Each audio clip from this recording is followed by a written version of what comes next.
Hello and welcome to Among the Lilies. This is a show for ladies who are tired of pretending and are ready to be real. I'm your host, Cameron Brad, and today I have on Sister Natalia. Mother Natalia. Mother Natalia. I'm so sorry. It's okay. You're still getting used to it. I think it's because our whole family refers to you as Sister Natalia. I know. Mother Natalia from what God is not, Mm-hmm. and just from you and your beautiful self. So Thanks. welcome to the show. Do you want to do a quick introducing of yourself to my listeners for anyone that's not familiar with you? Sure, yeah. So I'm a Byzantine Catholic nun from Christ the Bridegroom Monastery. We're in northeastern Ohio, so just like an hour and a half north of Gabriella. 2 hours North of here. An hour and a half, 2 hours north of Steubenville. And community of 7 women. We just started in 2009. And yeah, I was here today because I was hanging out with your family and glad to be on the show. Yeah, and already spent 3 hours with Matt, so why not? What's another 30 minutes with me, right? That's a long interview. That's fair. That is really, really long. So I promise we won't keep you that far, or that long, that far. Maybe you've come just as far, but we won't keep you as long. Okay, good. It's nighttime, so I'm tired, and my brain's not working, and I've been homeschooling kids all day. Yeah. Not just my own, but others. And I've done a 3-hour interview today. So we're both real tired. So our brains aren't as, on as they normally are, but that's okay because we're coming to you just really real. And my hair is really greasy because I had a hat on all day. And I just thought you guys would appreciate me not having a hat on for the interview where you can't see my eyes. I had a hat on too, but then I was like, that's not part of the habit. No, we'll bust it out maybe halfway through. Yeah, but good plan. to start off, I have a couple of lovely ladies that wanted to ask questions in person. So here, you can just come right in front of me. Oh, I didn't mean to squish you. Right here. There you go. Hello. Hi. Hi. Why don't you tell What everyone is your name? and how old you are? My name is Kiara. My age is 10. What's your last name, Kiara? Bella de Kappa. Bella de That's Kappa a weird way to Frad. pronounce Frad.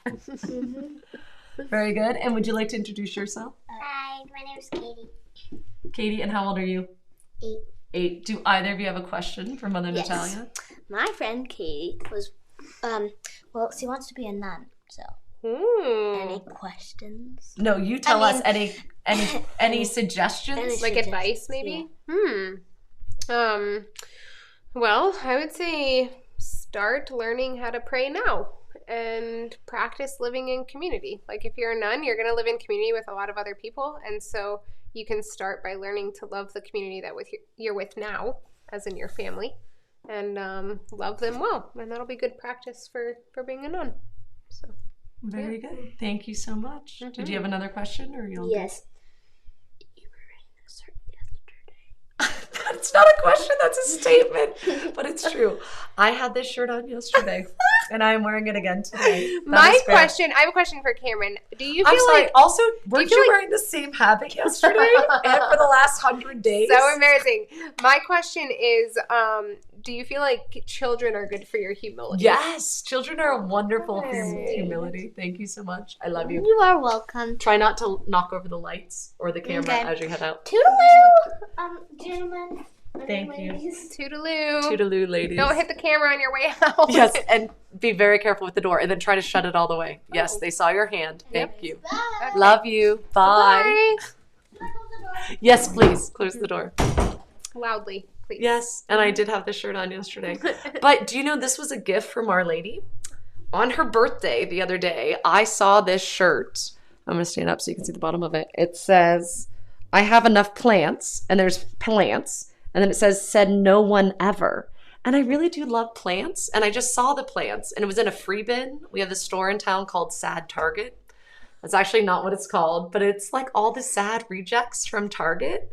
And it's like if someone took you to the most ghetto Target you've ever been to, and they opened up the storage room and they said, walk in, buy something. Oh. That's what this store is. I think it's called I forget what it's called, but it's a big long name, like Johann Mann's Liquid Consolidation Sale or something.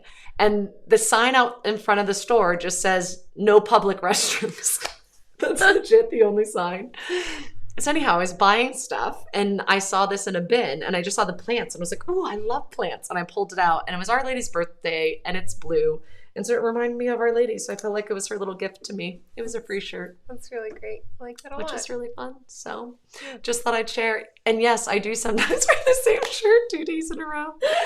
Especially when I have to get up early and try to homeschool kids. And like my POTS was acting up. So I was all dizzy. And I was just like, okay, I'm not even going to go in my drawers. This shirt on the floor fits. Preacher be preaching them up you. Right? Do you feel like that sometimes? Mm-hmm. Yeah. Mother Natalia also has POTS. I don't normally speak about myself in the third person.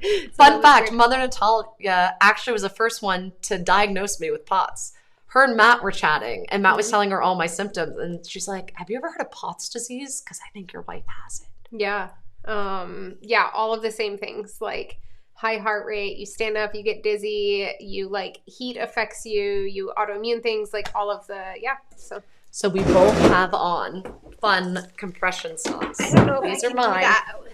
Come on, let's see yours. Let's see your compression socks. Ta-da! We both have on compression socks, but hers are more fun because they're toe ones. Yes. I've still yet to try the toe ones. I really like them. Your kids asked me today, they were like, do you like those kinds of socks better? And I was like, I do, because I used to, like, pre-POTS, I was always barefoot. Mm-hmm. I don't like wearing socks. I don't like wearing shoes. I like to be barefoot. And so the toe socks are a compromise for me of, like, I can still feel like I'm a little bit barefoot while wearing socks because I have to wear the compression socks every day. And have you tried compression pants or shorts? You were the first time we heard of that. Okay, I need to get you a pair. Are they as high of the like compression rating as the socks? I don't know. I don't know that I knew to check the rating. But maybe I have rating's some not pants. The right word. But do you know what I'm talking about? I do know what you're talking about. Okay. Yeah, and I don't know. Mm-hmm. I have some pants that are like really hard to get off. They're like so tight. Oh gosh, I'm like, Matt, just grab them and just pull. Just pull. Like hold on. Just ripping my leg off.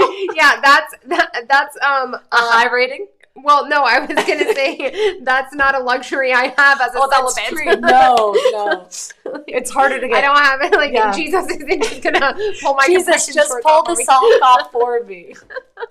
Do they get stuck sometimes on you or no? The socks every once in a while, yeah. It's the harder thing is putting them on when your skin is wet. Oh, like if I've showered, I have to let my legs totally dry before I can put them on, or I'm like tripping over trying to put them on. That's where the red light therapy comes in, because it's like red light and ultraviolet light. Maybe there's 2 different lights that it comes infrared and ultraviolet, I think.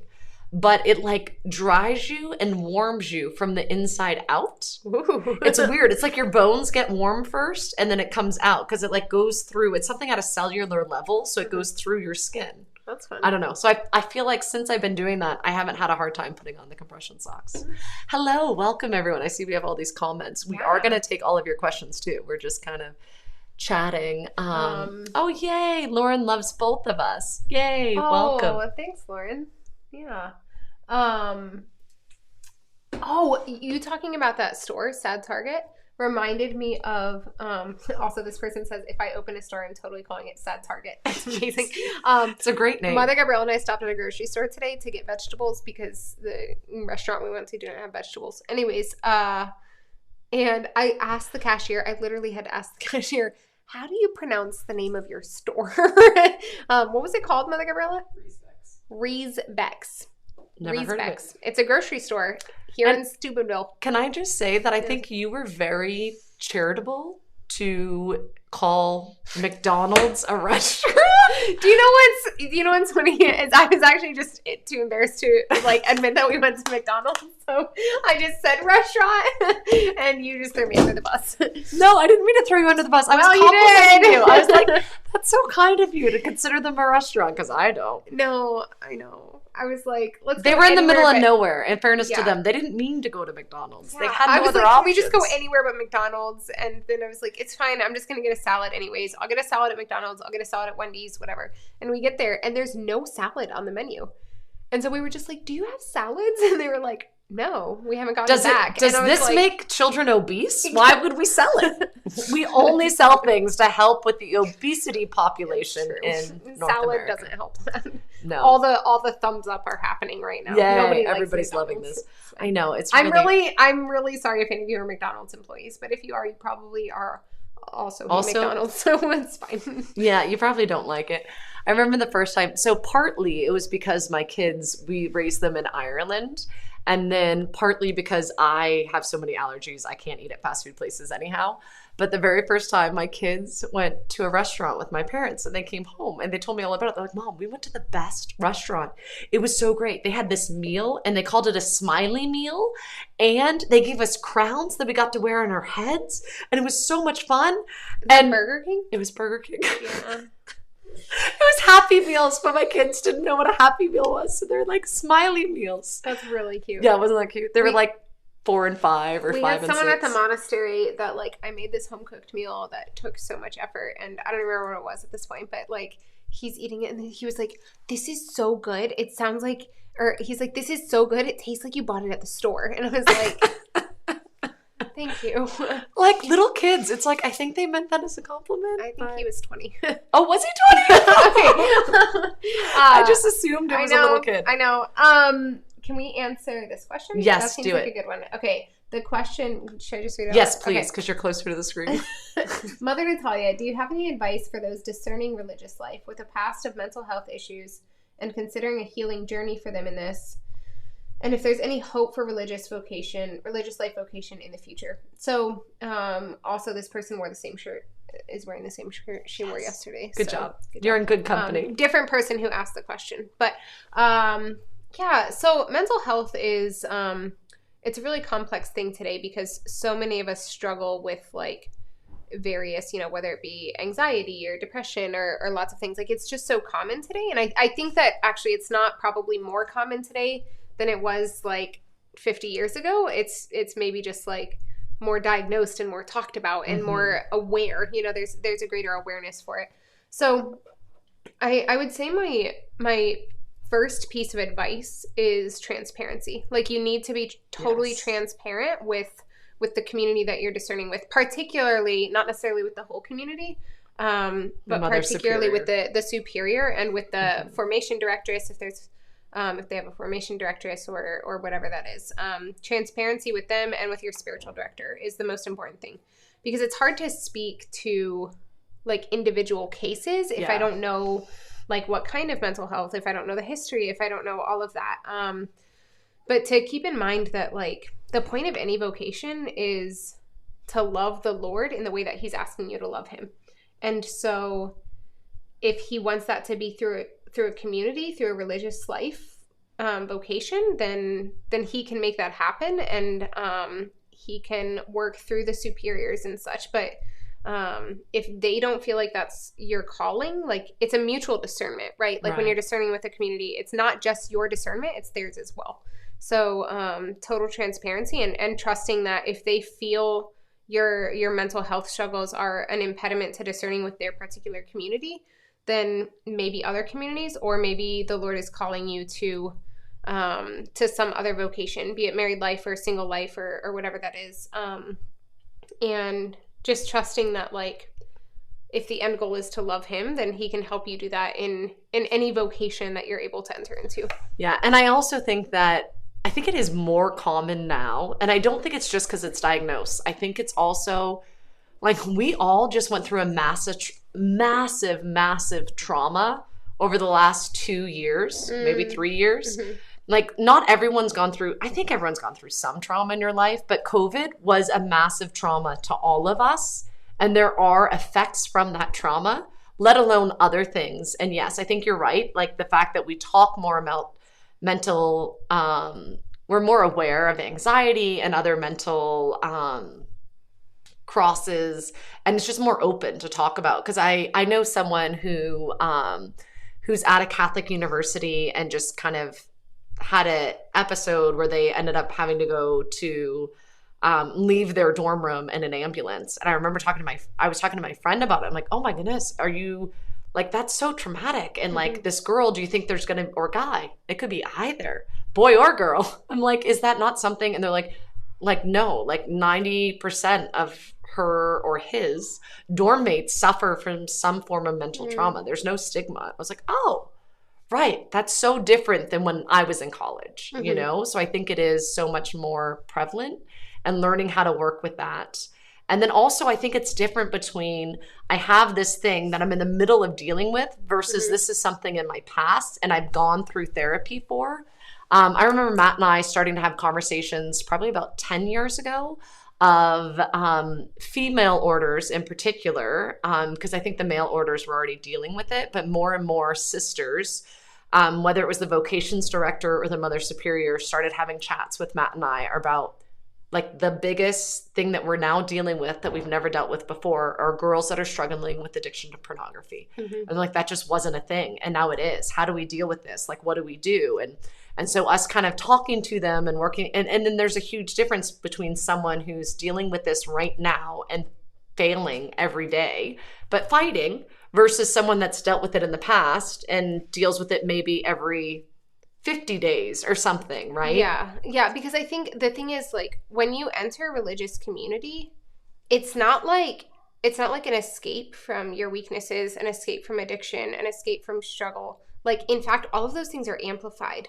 You're now in like such an intense environment in which all of those things are just like, there's just so much attack added onto it. So yeah, you know, if like it might be something that someone has struggled with a lot of sexual sin in their past or something like that. But most communities, like, sexual sin isn't going to necessarily like prevent you from entering the community, but they might say like you need to have been chaste for so long before you can enter. And that's not just a matter of like, that's not them being judgmental. That's not them, you know, it's a matter of they're saying like, for your own good, like the healing needs to take place. Like, you're healing for the rest of your life, but you can't expect to like be broken of that addiction in the community, like in the midst of this super intense life. And so a lot of that needs to happen before you're in a healthy enough place to live in a community, and to love your community well. And it's the same with marriage. I often talk about there's a mirror up when you get married, and all of a sudden you're like, oh my goodness, all your negative things. You have what, 7 mirrors up around you? Oh yeah, it's like it's like one of those mirror places at a fair or whatever. You know, like you walk in and it's just all over the place. What are those places called? House of Mirrors or something? House of Mirrors. Yeah, House of Mirrors. Yeah, so it doesn't make it go away, but you have people that are lovely and are going to help you grow in holiness, and hopefully in marriage it's the same. The spouse is going to love you and help you grow, but you want to be doing your own homework. So I remember telling so many people prior to entering a religious order or trying to get engaged to someone, it's like, no, like do your own work. The more of your own work you can do prior, the better you'll be once you're in that spot. But don't be afraid. Don't think like, oh, I can't be a sister because of this thing, or I can't get married because of this thing. Like, God is so much bigger. Yeah, absolutely. I'm recording. Thank you. I love you. If you have a question for Mother Natalia, you can come in and ask her a question. Yeah, okay. No question from Avila. This person says, completely random question, Mother Natalia. Are nuns allowed to wear makeup, like minimal/natural makeup? I think this might depend on the community. Our community, no, it doesn't even depend on the community. I feel like I've seen nuns who have makeup on. Mother Gabriella's over in the corner here, so I'm just like getting her input.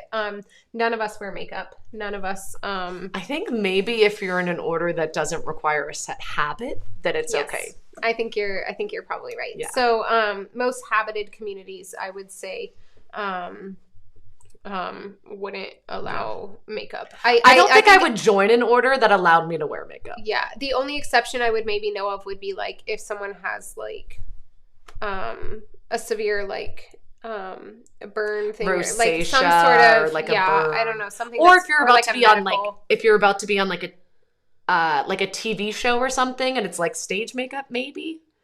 So it's like the lights. I mean, neither of us have it on. How do we look? Yeah, my face probably looks really shiny and greasy, but I don't know, maybe in situations like that. But yeah, no.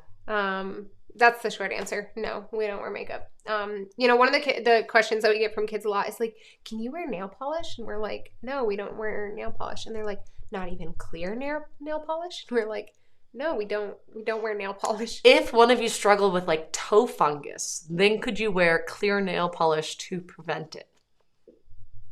Does that prevent toe fungus? I don't have toe fungus. I'm just asking.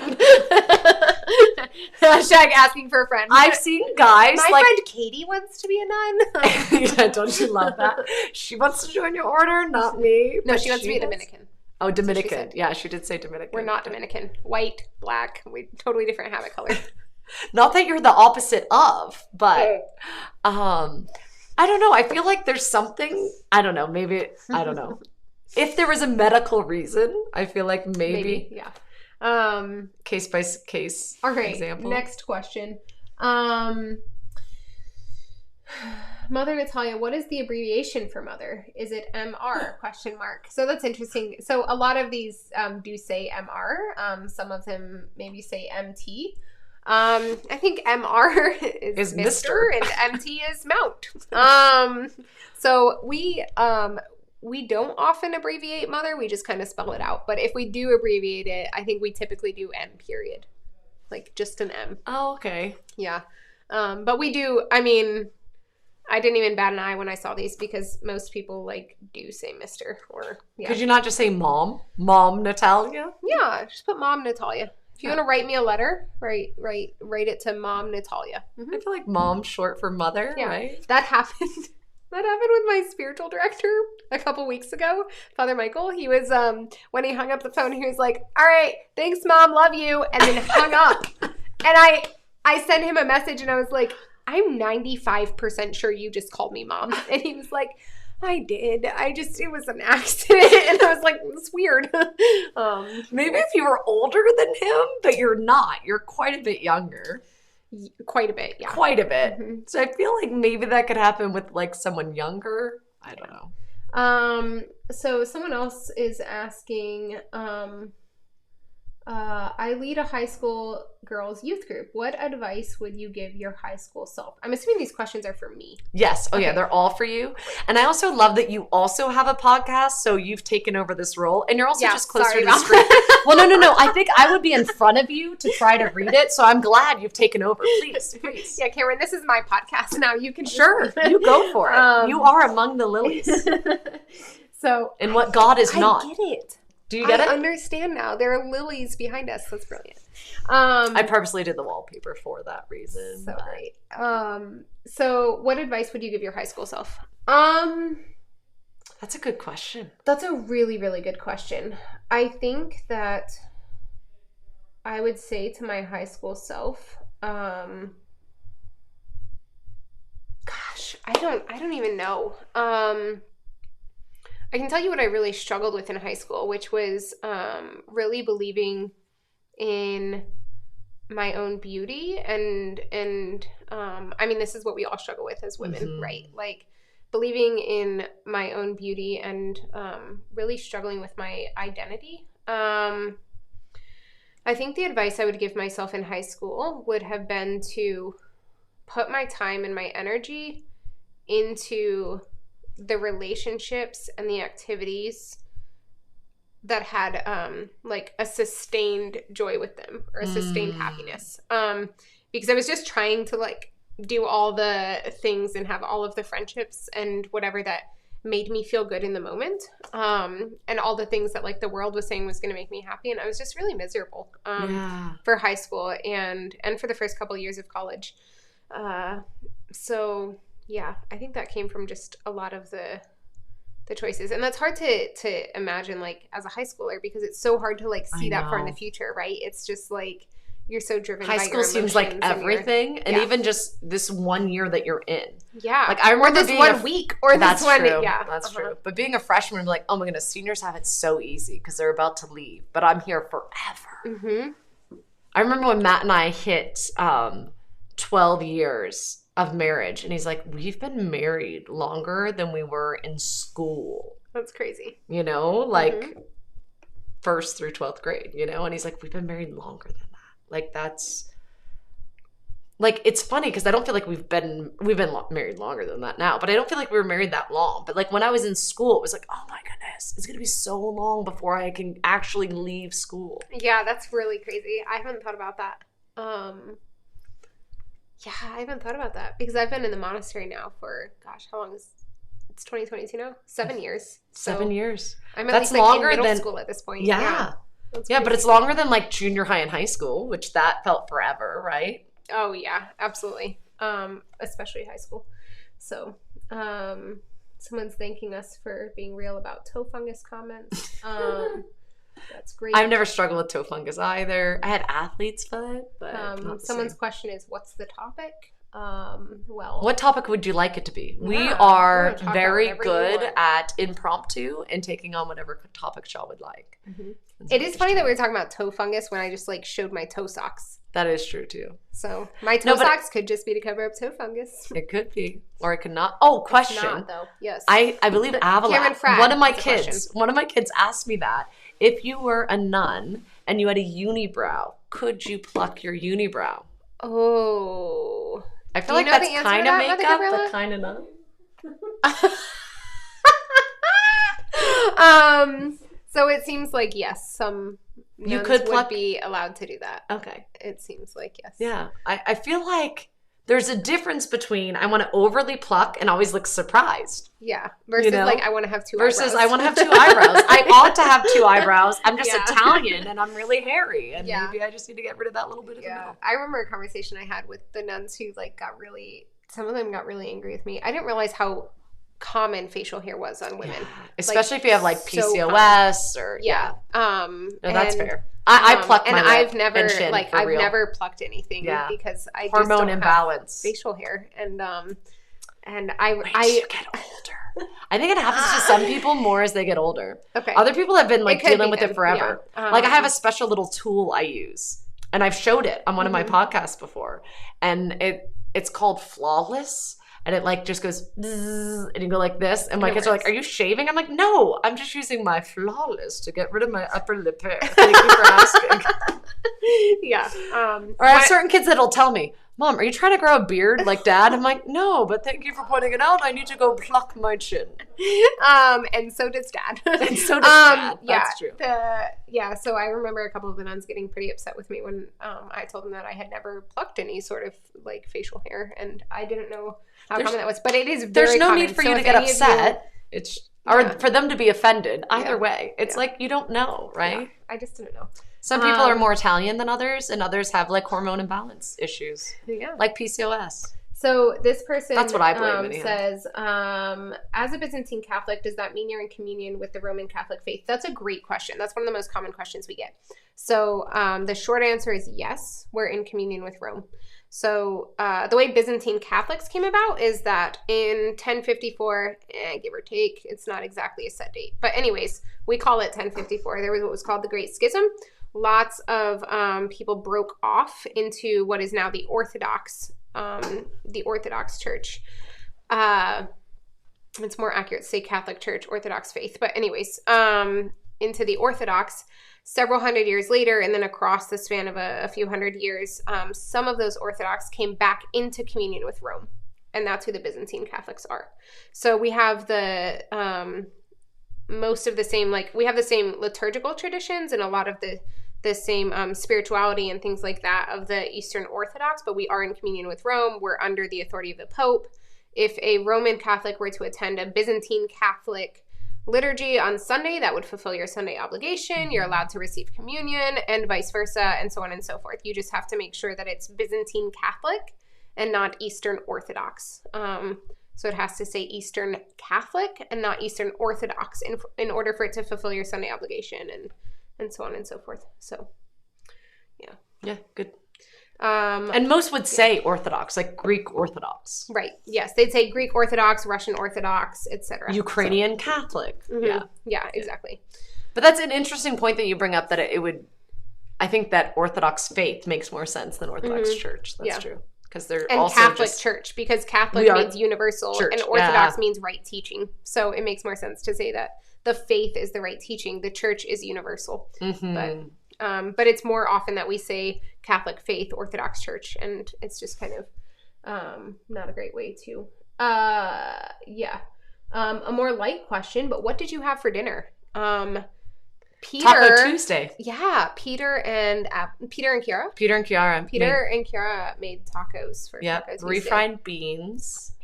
And then they helped me chop onions. So there's a lot of And Avila made some bomb guacamole. She did. So Avila good. did really good. She was like, "It might have too much lime." Not too much lime. It was perfect. It was perfect. Yeah, it was really, really good. And then my guy that like fixes my house, who's supposed to be redoing my kitchen, say a prayer. It was supposed to happen last month. Or no, it was supposed to happen over the summer. And then it was supposed to happen yesterday. Say a prayer and cross Say your a fingers prayer at the that same he comes. time. That he comes. Please say a prayer. But anyhow, it's his cow. He killed a cow and we bought it off of him. He's also a farmer. Oh, that was a delicious cow. Wasn't it delicious? Yeah. Okay, they asked this question earlier, so I'm going to get to that. They said, is it okay for a Catholic to participate in the Greek food days, purchase their products, and enjoy the grounds? Absolutely. In fact, I'm a firm advocate for, like, I think that a lot of our like reunification between East and West is going to happen through like grassroots things. Like we have to have relationships, we have to have friendships with the Orthodox, and one of the beauties of the Orthodox faith is like we believe as Catholics in the validity of their sacraments. Like we believe they have real priesthood. We believe they have the real Eucharist. We have, all of that. And so so I think that we can support our Christian brethren who have like all of the valid sacraments. Yeah, so. We used to go, so where we lived before, we actually drove past a Russian Orthodox church to go pray at a Roman Catholic church. And the Russian Orthodox church was more beautiful and much nicer, and no one was ever vacuuming. I feel like anytime we went to the Roman one, someone was always vacuuming. It didn't matter what time of day. If we went to pray, someone was like mopping the floors, waxing them, it's like there's always them. that neighbor who's weed whacking. Yeah. Always. So that always happens. So Matt and I used to go on date nights and we go pray in the Russian church, the Russian Orthodox church. And the priest got to know us and his wife, and they were lovely. And one day we were stopping in to say a prayer, and she was so thankful. Oh, very good. It's English. I need you to sing. It was a baptism. Matt and I joined a Russian Orthodox baptism because she wanted Matt to help her sing because it was amazing. Russian Orthodox. And so Matt helped. He's like, I don't know this song, but she heard him sing when we were just in the church by ourselves, and we like became friends with them. And then there was another church. It was more. So Matt cancered a Russian Orthodox baptism, basically? Kind of, yeah. It was honestly just the priest, his wife, Matt and I, and then this family. And it was like. That's really amazing. Very random, but fun. And then our Byzantine church shared, I don't know what denomination it was, but it was Indian, Russian-ish, and you took your shoes off. Syro-Malabar? Maybe? Yes. Okay. Yes, and so the grounds were right near each other, and we borrow each other's stuff all the time, and we go to each other's festivals. And it was really great and beautiful, and there was like this community aspect that was just lovely. Yeah, I just actually led a retreat for Coptic Orthodox girls, middle school and high school girls for the Diocese of Los Angeles just last month, and it was just like really, really beautiful. So, that's cool. Yeah, and I was honored by the fact that they invited me and all of that. So, all right. Mother Natalia, how do I find a spiritual director? I know that you talk about how important a spiritual director is for discerning a religious life. That's true. I think actually a spiritual director is important regardless of whether or not you're discerning a vocation. But so this is a difficult question. I get this one a lot because I'm constantly harping on my podcast about how I'm like, you need to get a spiritual director, and then people are like, but how? And I'm like, oh, sorry. My first piece of advice would be if you have a monastery near you, like either monks or nuns, then ask them if they give spiritual direction. Or if you know of a community that you'd be willing to contact and see if they do it over Skype. I'm going to put this out there. We're at max capacity, so I wouldn't contact us to give spiritual direction. But if you're really struggling to find someone, and you want to reach out to us, then we can maybe help you find someone. But we can't do it, unfortunately. So there's a group called Miles Christi, and they lead these lovely, beautiful retreats and prayer. They do Ignatius retreats. They do monthly things for women, monthly things for men, and they're just lovely and humble and beautiful. Do you know who Father Boniface is? He has do you know what I'm talking about? Yeah. He has there's something through. Do you know Mother Gabriella? Ministry Formation. The Institute of Ministry Formation. And you can find a spiritual director through them. Yes. As well. Yeah. So there's lots. And then also just ask your local priest too. Just because your local priest is a priest doesn't mean he'll be a great spiritual director, but he may know someone in the area that is. Yeah. So I would say start with the religious, as in like the monks and the nuns or the sisters. And then my next piece of advice would be maybe go to one of those like spiritual director, like what Cameron mentioned, or the Institute of Ministry Formation. And then after that, I would say maybe just your parish priest. And yeah, like Cameron said, if not him, then like, does he have advice and someone you can go to? And or if you go to confession to someone and you're like, oh wow, this was so good. This confession was amazing, and this guy got my heart.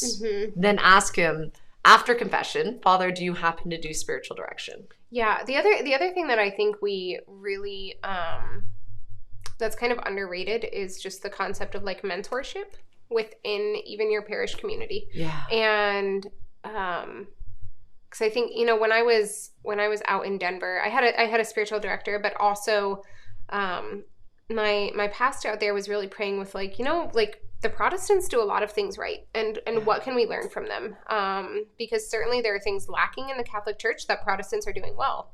And one of those things he realized was just this concept of like mentorship or discipleship. And so he started really like trying to incorporate this into our parish. And I was kind of one of the guinea pigs with this. And so he paired me with a woman in the parish who was like just, 5 or 10 years older than me, who was like kind of just at the next step in vocation and so on and so forth. And she was newly married and I was single and so on and so forth. And we would just meet once a month for coffee and have kind of just a mentorship of whatever I was struggling with at the time. And I think that's also like in the meantime, or maybe in addition to having a spiritual director, that's really helpful. Like if you're a young couple, then meeting with a young married couple who's like just that step above where you're at in your life. And I would say the important thing if you decide to do that is make sure you're picking the people who are actually going to help you grow, not just the ones who it's like they're gonna just agree with everything you say and they're going to like get into this gossipy conversation with you. And like you want the kind of person that when you go to them and say, I'm so frustrated with my girlfriend because she said this and that. This is a podcast for women. I'm so frustrated with my boyfriend because he said this and that. You don't want the woman who's going to be like, oh my gosh, I can't believe he said that. What a jerk. You want the woman who's going to be like, oh wow, like that's got to be so hard to hear. You know, I wonder if he was maybe just like coming from this angle and maybe he was thinking this, and have you done this for him in a while? And like you want the person who's going to receive you, but also be willing to challenge you. Yeah. I have a woman that is, like 10 years older than me, and I've used her in between spiritual directors, but I've never referred to her as my spiritual director. She's a good friend of mine, but she does something called theophostic prayer, or TPM prayer, I think is what it is now. But it's really good about, I just kind of share my heart and what's going on, and then she invites me into something, and then we pray about it, and she invites Jesus into it, and then like goes deeper, and it like helps heal trauma and different things. But she's lovely and amazing, and I always feel like and then I have a really old priest friend. He is really old, but I meant like from a long time ago, really old, not so much as he is really old. And same with him. He's a diocesan priest. He's lovely, but he gets my heart. And so when I've been in between spiritual directors, those are the two. I have two people that I rely on, and they like hold me over until I find a new spiritual director. And so I think having people like that and just saying like, do you mind taking time with me once a month for us to have a phone date and chat and go through this? I think it's important. And instead of, because I think it's easy to be like, well, I haven't found the perfect person. There's not the monk that's praying on the mountaintop, and that's who I want. So without him, I won't do it. And it's like Satan so wins there. So finding someone, absolutely, that's huge. Mother. Are you referred to as mother because it's the default way to call nuns in your order, or is it in reference to where you may fall in the hierarchy of your order? That's a great question. So there's a difference between the East and West in this. So in the Eastern tradition and Eastern Christianity, all nuns, when they make their life profession, would be called mother. And similarly, in the East, all monks would be called father when they make their life profession, even if they're not a priest or a deacon. And so it's symbolic of our spiritual motherhood. It's symbolic of the fact that we're married to Christ, and that marriage is fruitful. Like union with Christ has to be fruitful if it's a true union. And so the fruit of that is spiritual children. And so we're called mother, symbolic of that, in the same way that a priest is called father, in like symbolic of his spiritual fatherhood. So at the monastery, if someone just says mother, they're referring to mother, like the hegumena or the abbess of the monastery. Otherwise, it's always Mother Natalia, Mother Gabriella, Mother Cecilia, so on and so forth. And so, yeah, when you're tonsured a nun, when you receive the habit in your new name, your sister new name. And then when you make your life profession, then you become mother, and you keep that. And so it's accidentally still calling you Sister Natalia all the time. Yeah. Or we've never done it to Mother Gabriella. She's only ever But you've only ever we've known only know her as Yeah. Mother Gabriella, so it makes That's it a little true. easier. Yeah. Although you and your family were at the life profession, at Which my was life profession, amazing. which was really beautiful. Yeah. I have pictures and some videos. I put it up on Instagram a while ago, but I can repost it. Yeah. Great. Which is really beautiful. Yeah. Can you elaborate more on how to talk with your spiritual director? How is it supposed to look? That's a good question. I think that, it's interesting because I used to be really jealous of like priests who hear confessions, not because I ever want to hear confessions, because that would be so much to take on. I don't know how they do that. I wouldn't, anyways.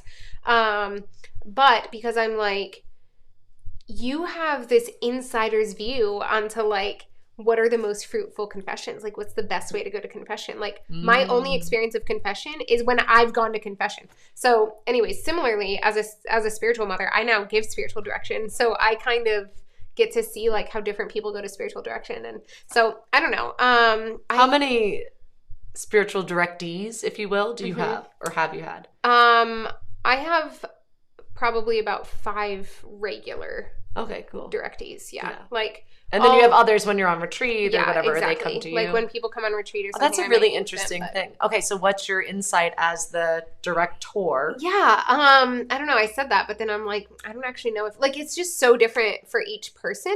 I think what I tell people the very first time I meet with them, what I've told all of my spiritual children is, first and foremost, I am not judging you. Like I've met and talked with people who struggle with masturbation, people who have had affairs, people who like have, all of the things that just like the things that bring about the most shame in us. Like I've talked about those things with people, and sin's boring and repetitive. Yes. Like I'm not judging them, and I'm just loving them, and I'm just seeing like the brokenness and the wounds that these things are coming from. And so the first thing I tell them is like, just know that, and know you can talk about any of those things. But secondly, like our direction to some extent is as fruitful as you're willing to be transparent. And then lastly, I tell them like the thing that you don't, similarly to what you were saying actually before we started recording, like the thing that you don't want to talk to me about, that's probably the thing you need to talk to me about. Like whenever something crosses my mind that I'm like, I can never talk to Father Michael about this, I know that's the thing I need to talk to him about. Because you know who it is telling you not to tell him. Oh, absolutely. Like Satan is always wanting us to keep things hidden, right? Keep things in the dark. And like if you bring something to your spiritual director and they're like, that's too much, I can't handle that, then it certainly is not the right spiritual director for you. Yep. So like that's like, oh great, thank you so much, you're fired, I'm gonna go find someone else. Yeah, exactly. So yeah, I think and that doesn't mean they're not good, but it's just not the right person for you, for sure. Right, absolutely.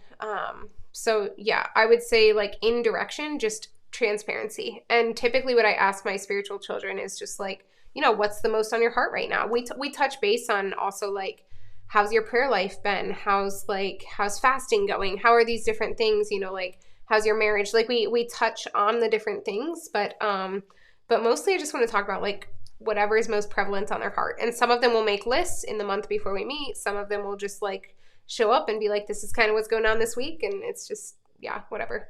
So, yeah. All right. I also want to be respectful of your time and that we're going, I just checked our time. We're going on 45 minutes. Whoa. And so what would your challenge be? If you see a question that really stood out to you, feel free to answer as well. But what would your challenge be to the ladies listening that want to grow in holiness, whether or not they have a spiritual director or not right now? But like, what is your challenge to them to like take that next step in their faith life? Yeah.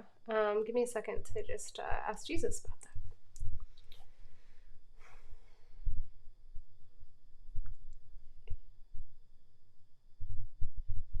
I would say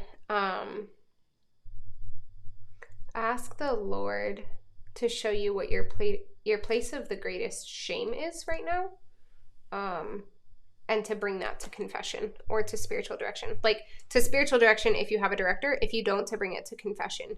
And even if you want to say, like, if it's not a sin that's bringing you the shame, if it's just like, I feel really fat, I feel really ugly, I feel really undesired, I feel like whatever it is that like this thought brings me shame, then I would say bring that to the light.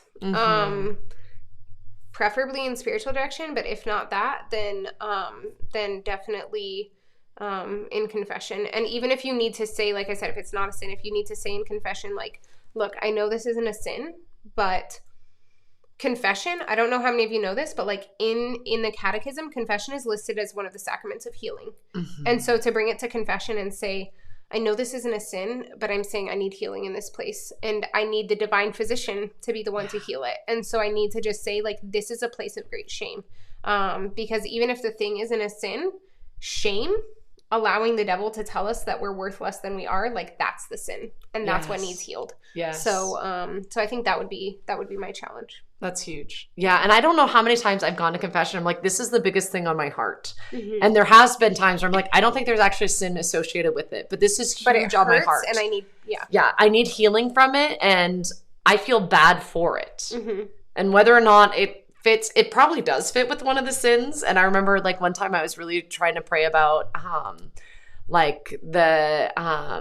trying to figure out what the sin was. And I tried all these things. And the priest's like, that's not it. That's not it. And I'm like, okay, well, I don't know what the sin is, but these are the things that I'm feeling. This is this. And he's like, well, could it be? And I'm like, oh, yes, that's it. And like, he named it like that. And I had spent like hours thinking about it and like over analyzing and like, I have no idea what this is. And he's like, I think it's more this. And I was like, oh, okay. I really thought it was like a cardinal sin. And he's like, no. And I was like, okay, my bad. Well, that's why, you know what you're, and I think, being willing to be humble and bringing it up and just saying it. And and if you guys want more of Mother Natalia, you can go to What God Is Not podcast, wherever you watch podcasts, listen to podcasts. It's on all the things. It's on all the things. So her and Father Michael O'Loughlin are both amazing and wonderful. And so I highly recommend. And then if you want to listen to 3 hours of her, then just go on Pints with Aquinas earlier. So thank you so much. I really appreciate it. Love you. All right. God bless. Bye, ladies. Bye.